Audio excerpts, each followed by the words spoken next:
All right, here we are again, Trevor, with another lower body day on the Athlete for Life training program. This was my Wednesday workout for the week, so headed out to the track. Didn't actually get on the track today. Stuck to the turf field here at the high school in River Falls and worked on just doing some barefoot, letting the feet be more sensory, getting the feet out in the fresh air, on the ground. I know it's not actual grass. I'll do it on actual grass, but I don't know. Can't find a grass field that's got, like, my backyard's full of acorns and sticks and twigs and stuff, and it doesn't feel good to step on that stuff all the time. But again, get on this. It's nice and smooth.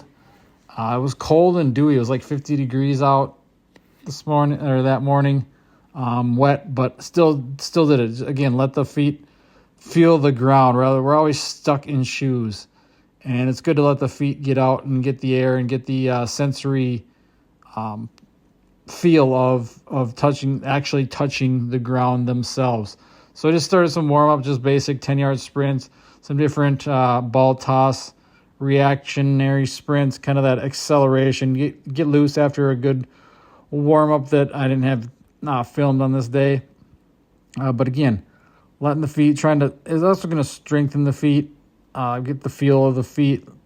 Again, where most people running like the Hokas or the big, giant, thick walking on pillows that, yeah, sure, they might be good for walking. They're not good for sprinting or anything like that. Even my barefoot shoes that I have, the Vivo Barefoots, they are terrible for sprinting and cutting because the toe box is so big and floppy. It's like running in a swimming flipper. But again, did those, get ready to get warmed up, and then we did fly 20s. Again, a skip into fly 20 or fly 20 yards into 10-yard fly. So 20 plus 10, so 20 or 10, whatever you want to say. 20-yard bills, a 10-yard fly. Barefoot hit, again, 20 miles an hour barefoot. First time I've ever done that, so that was good. Good feeling, again, even with the wet, damp ground. Then went back home, did a little change of direction. I saw these. I've done these with like multiple athletes where each person holds a stick and got to drop it.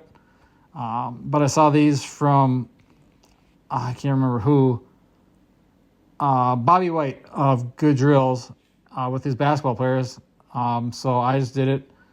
Hold the stick, do different kind of crossover steps, shuffles to a line, and grab the stick before it hits the ground, or hopefully grab it. And as you get going, go farther away.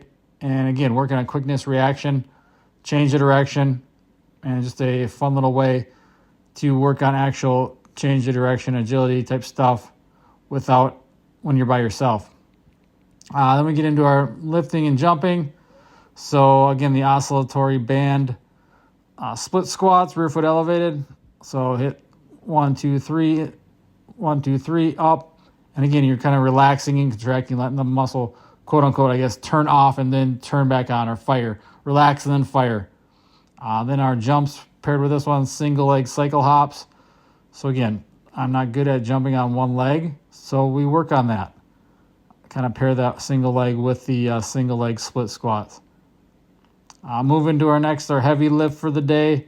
Trap bar, deadlift. These felt really heavy.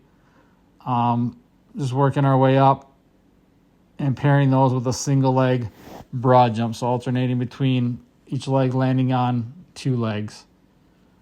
So single leg broad jump paired with the trap bar deadlift, working our way up, 3 rep max for the day. I got up to about 385, which you'll see here, I think the next one. Terrible camera I got on the next one just because, I don't know, I filmed it. Oh, I forgot I had the back, kind of these ISO arms overhead, Bernie hold. I'm bad at overhead, upper back, thoracic spine. Spinal extension in general just sucks. But put those in as well. And then, yeah, camera angle, bad. I don't know why it's so blurry either. But as you can see, really, these felt like about 700 pounds rather than 385. But still completed it, still did it. So do the work. Don't whine, don't complain.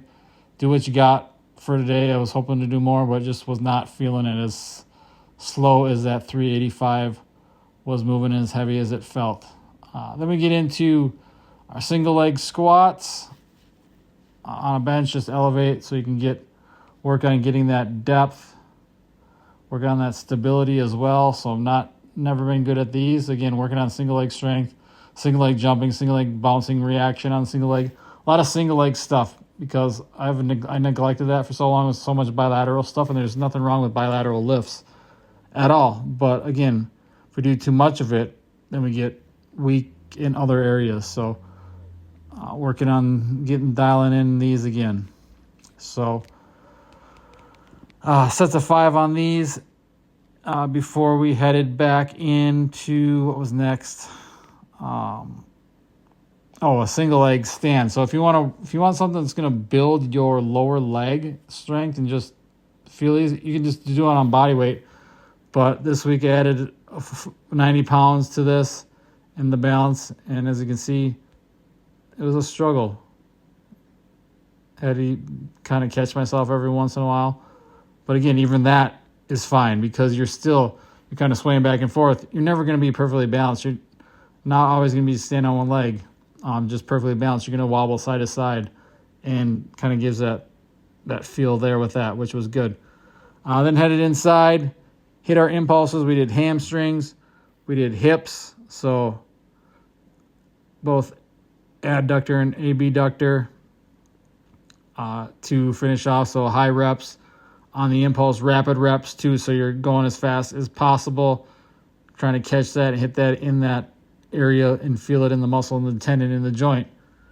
And that's how we ended the day. So that's what we had for the day.